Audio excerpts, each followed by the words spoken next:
కుమారి aunty ఒక్క dialogue తో famous అయింది. ఇప్పుడు సోషల్ మీడియాలో ట్రెండింగ్ గా మారింది.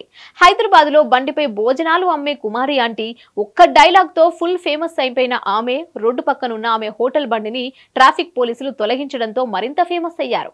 అలా టీవీ షోలలో పాల్గొనడం, ప్రమోషన్స్ చేయడం ఇలా రోజు రోజుకి పాపులర్ అయిపోతున్నారు. ఇదిలా ఉంటే ఇప్పుడు ఇంకో సెన్సేషన్ వార్తతో మరోసారి ముందుకొచ్చింది. తాజాగా ఆమె ఏపీలో ఎన్నికల ప్రచారంలో పాల్గొన్నారు.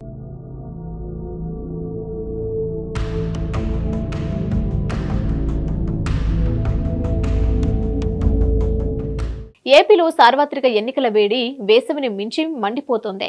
ఇలాంటి వేళ కుమారి ఆంటీ మరోసారి వార్తల్లో నిలిచారు. ఇందులో భాగంగా ఆమె గుడివాడ టీడీపీ అభ్యర్థి తరపున ప్రచారం చేశారు. టీడీపీ అభ్యర్థి వెనిగండ్ల రాముకు మద్దతుగా ఆమె గుడివాడలోని పలు వార్డుల్లో ఎన్నికల ప్రచారంలో పాల్గొన్నారు. ఈ సందర్భంగా ఏపీలో కూటమి అధికారంలోకి రాకపోతే పలు అనర్థాలు కలుగుతాయంటూ ఆమె ప్రచారం చేయడం గమనార్హం.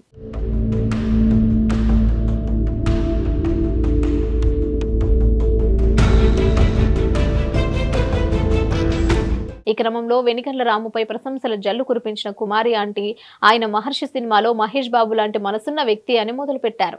అనంతరం మహేష్ బాబు ప్రజల కోసం ఆ సినిమాలో సేవ చేస్తే రియల్ లైఫ్ లో గుడివాడలో రాము సేవ చేస్తున్నారని చెప్పుకొచ్చారు. ఈ సందర్భంగా తన స్వస్థలమైన పెద్ద ఎరుకపాడులో ప్రచారం చేయడం ఎంతో గర్వంగా ఉందని తెలిపారు.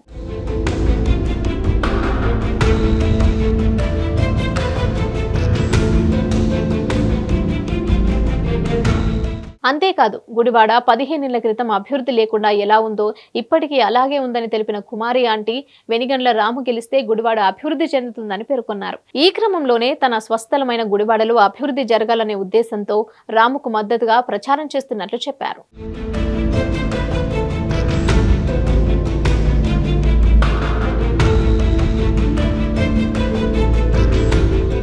ఇప్పటిదాకా కొడాలి నాని హయాంలో అభివృద్ధి లేకపోగా ఉపాధి అవకాశాలు కూడా లేవని దుయ్యబట్టిన కుమారి ఆంటీ గుడివాడలో ఉపాధి అవకాశాలు లేకపోవడంతో తనలాంటి వారు పక్క రాష్ట్రాలకు వెళ్లి కష్టపడవలసి వస్తుందని చెప్పుకొచ్చారు. ఇక వెనిగండ్ల రాము చక్కటి విజన్ ఉన్న నేత అని, అటువంటి నేతలు అధికారంలో ఉంటే తమలాంటి వారికి ఉపాధి అవకాశాలు దక్కుతాయని చెప్పుకొచ్చారు.